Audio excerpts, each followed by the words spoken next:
থাকি তো এই প্রাণের শহর কলকাতায়, কিন্তু ভ্রমণের জন্য বারবার ছুটে যাই হয়তো পাহাড় নয়তো সমুদ্রের উদ্দেশ্যে, কিন্তু এই প্রাণের শহর কলকাতাকেই ভালোভাবে ঘোরা হয়ে ওঠে না। কলকাতার আনাচে কানাচে এমন অনেক সুন্দর সুন্দর একদিনের ভ্রমণের জায়গা আছে যা আমরা অনেকেই জানি না।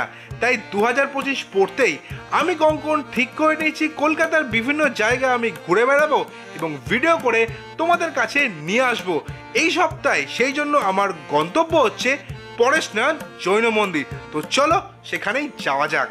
কেমন আছো? নতুন একটা সপ্তাহ, নতুন একটা ভ্রমণ। কলকাতার আনাচে কানাচে আমাদের বিভিন্ন কিন্তু ঘোরার জায়গা আছে যা আমরা মিস করে যাই। এই বছর কিন্তু আমি কলকাতার বিভিন্ন জায়গাকে তোমাদের সামনে তুলে ধরবো, চাই তোমরা খুব সহজে সেই জায়গাগুলো ঘুরতে আসতে পারো। আমিও আজকে রোববারের ছুটিতে চলে এসেছি গৌরীবাড়ির খুব কাছে পরেশনাথ জৈন টেম্পেলটা অসাধারণ সুন্দর। এতদিন আমি ইউটিউবে ভিডিওতেই দেখেছি, এখন আমি নিজের চোখের সামনে দেখতে পাচ্ছি। কিন্তু এখন ঘড়িতে সময় হচ্ছে 3টে, মোটামুটি 1 থেকে 2 মিনিটের মধ্যে কিন্তু মন্দির খুলে যাবে। তো তখন মন্দিরের ভেতরে যাবো আর তোমাদেরকে ভালো করে এই মন্দিরটা ঘুরিয়ে দেখাবো। এখানে টোটাল কিন্তু 4টে মন্দির আছে, অসাধারণ সুন্দর, অসাধারণ। মানে তোমাদের কি বলবো, যতক্ষণ না তোমাদের দেখাতে পাচ্ছি সেটা এক্সপ্লেন করা নিজের মুখে সম্ভব নয়। তো চলো মন্দিরের দরজা খুলুক। তোমাদের প্রথমে বলে নিচ্ছি যে তোমরা কিভাবে সহজ এখানে আসতে পারবে। আসার জন্য কিন্তু বাসের অপশানও আছে, তোমরা মেট্রো করেও আসতে পারো। আমি এখানে 4 চাকার পার্কিংয়ের ব্যবস্থা বেশি দেখতে পাচ্ছি না, 2 চাকা আনলে কিন্তু তোমরা রাখতে পারবে। আমি এসছি হচ্ছে মেট্রো করে, কারণ মেট্রো পড়তে আমার বেশি ইজি লেগেছে। আমি যেখানে থাকি ওখানে 3খানা মেট্রো স্টেশন কাছাকাছি আমার। একটা হচ্ছে কালীঘাট, একটা হচ্ছে রবীন্দ্র সরোবর, আর একটা হচ্ছে মহানায়ক উত্তম কুমার। আমি মহানায়ক উত্তম কুমারে আমার 2 চাকার বাহনকে রেখে ওখান থেকে মেট্রোতে উঠে নিয়ে পড়লাম হচ্ছে শোভাবাজার সুধানগরী মেট্রো স্টেশনে। আমার মেট্রোতে ভাড়া পড়লো হচ্ছে 20 টাকা।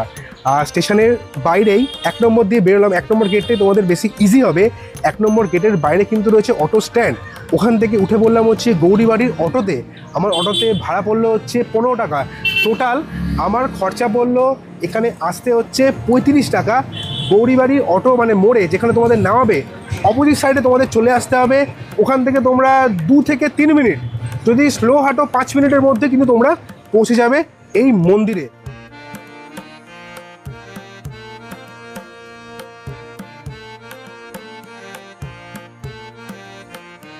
মন্দিরের দরজা অলরেডি খুলে গেছে আর চলে এসেছি প্রথম মন্দিরে, আর সেটা হচ্ছে শীতলনাথজির মন্দির।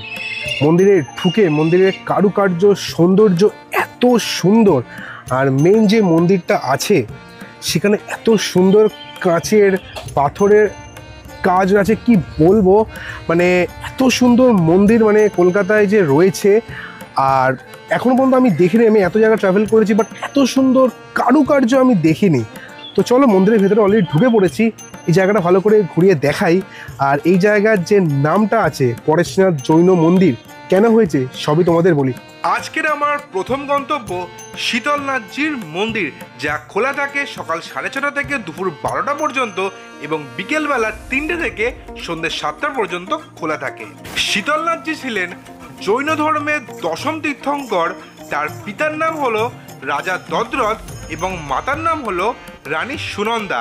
তিনি মাঘ মাসের দ্বাদশ দিনে জন্মগ্রহণ করেছিলেন এবং এই মন্দিরের গর্ভগৃহে শীতলনাথজির একটি শ্বেত পাথরের মূর্তি আছে এবং মন্দিরের ভেতরে একটি প্রদীপ আছে যা 1868 সাল থেকে এখনো পর্যন্ত নেভেনি।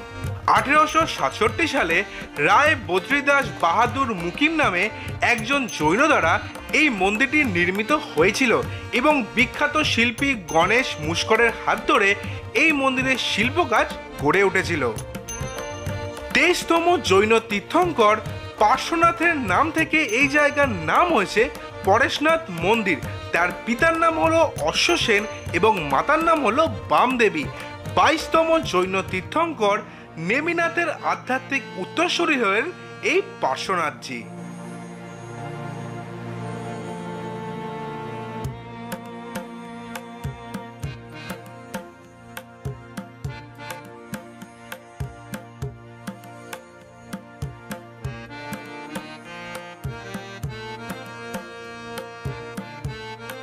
চলে এলাম দ্বিতীয় মন্দির, যা দাদাবাড়ি বা কুশলজিউ মন্দির নামেও পরিচিত। এটা কিন্তু সব থেকে পুরনো এখানকার জৈন মন্দির, যা 1810 সালে স্থাপিত হয়েছিল। তো চলো ভেতরে যাই। বাইরে লেখা আছে যে ভিডিওগ্রাফি ফটোগ্রাফি স্ট্রিক্টলি বারণ করা। জিজ্ঞেস করলাম কেন, বলছে যে এখানে এসে এখন তো ট্রেন্ডিং হচ্ছে রিল, মানে যেখানে সেখানে ফোন ভার্টিক্যালি অন করে নাচানাচি গান বাজিয়ে হচ্ছে। তার জন্য আমরা যারা ভিডিও করে লোককে ইনফরমেশন দিতে চাইছি, তার জন্য আমরা ভিডিও করতে পারছি না। মন্দিরটা কিন্তু নাচানাচির জায়গা নয়। দয়া করে মন্দিরটাকে এরকম জায়গায় পরিণত করবেন না, যাতে আমরা যারা মানে ভিডিও করে আপনাদেরকে রাইট ইনফরমেশন দিতে চাই, তারা যেন সেই ভিডিওটা করে আপনাদের কাছে তুলে ধরতে পারি। এবার আমি চলে এলাম আজকের দিনে আমার দ্বিতীয় মন্দির, যা হলো দাদাবাড়ি বা কুশলজি মন্দির, যা হলো এখানকার সব থেকে পুরনো মন্দির। এবং এই মন্দিরটি খোলা থাকে সকাল 6:30 থেকে 11:30 পর্যন্ত এবং দুপুর 3:30 থেকে সন্ধ্যে 6:30 পর্যন্ত।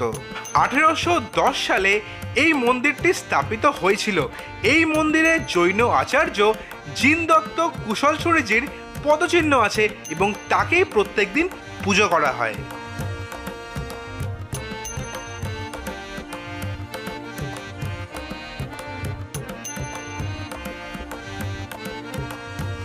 এবার আমি চলে এলাম আজকের আমার তৃতীয় মন্দির মহাবীর স্বামী মন্দিরে। মহাবীর ছিলেন জৈন ধর্মের 24তম তীর্থঙ্কর। খ্রিস্টপূর্ব 6ষ্ঠ শতাব্দীর প্রথম দিকে প্রাচীন ভারতে এক ক্ষত্রিয় পরিবারে তিনি জন্মগ্রহণ করেছিলেন। তার পিতার নাম হলো সিদ্ধার্থ এবং মাতার নাম হলো ত্রিশলা। এবং জৈনরা এনাকেই 23তম তীর্থঙ্কর পার্শ্বনাথজির আধ্যাত্মিক উত্তরসূরি বলে মনে করেন। এবার আমি চলে এলাম আজকের আমার চতুর্থ এবং শেষ মন্দির চন্দ্রপ্রভুজি মন্দিরে। চন্দ্রপ্রভুজি হলেন জৈন ধর্মের 8ম তীর্থঙ্কর। তার পিতার নাম হলো মহাসেন এবং মাতার নাম হলো লক্ষণ দেবী। জৈন ধর্মগ্রন্থ অনুসারে তিনি পৌষ মাসের কৃষ্ণা দ্বাদশ তিথিতে জন্মগ্রহণ করেছিলেন। ঘড়িতে এখন সময় হচ্ছে 4:35। 3:05 সময় মন্দির খুলেছিল। 4খানা টোটাল মন্দির আছে। সমস্ত মন্দিরে কিন্তু মানে ভিডিওগ্রাফি নিয়ে একটু রেস্ট্রিকশান রয়েছে। মেইন যে পটেশ্বরনাথ মন্দিরটা আছে, ওখানে এখনও পর্যন্ত ভিডিওগ্রাফি নিয়ে রেস্ট্রিকশান নেই। কবে যে লেগে যাবে জানি না। বাকি কিন্তু 2খানা মন্দিরে অলরেডি কিন্তু ভিডিওগ্রাফি ফটোগ্রাফি স্ট্রিক্টলি বারণ করা হয়ে গেছে অলরেডি। এবার তুমি বলবে যে আমি কীভাবে শট পেলাম।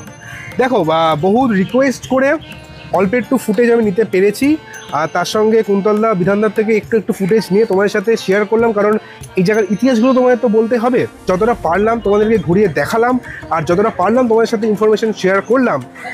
সন্ধেবেলায় কিন্তু মানে বিকেলবেলা টাইমে কিন্তু এই জায়গার সৌন্দর্য আরও বেশি ভালো লাগে। হ্যাঁ, ভিড় কিন্তু বেশি থাকে। তোমরা চাইলে সকালেও আসতে পারো, বিকেলে আসতে পারো। সকালে এলে তোমরা ভিড়টা অনেকটা কম পাবে। তো আজকের ভিডিওটা এখানেই শেষ করলাম, ছোট্ট একটা ভিডিও। তোমাদের ভিডিওটা কেমন লাগলো অবশ্যই কিন্তু কমেন্ট করে জানাবে। তো আজকের ভিডিওটা এখানেই শেষ করলাম। তোমাদের সাথে আবার দেখা হচ্ছে পরের সপ্তাহে নতুন একটা ট্রাভেল ভিডিও নিয়ে। তখন তোমরা সবাই ভালো থেকো, stay safe, stay happy, good bye, tata. দেখা হচ্ছে আবার পরের সপ্তাহে।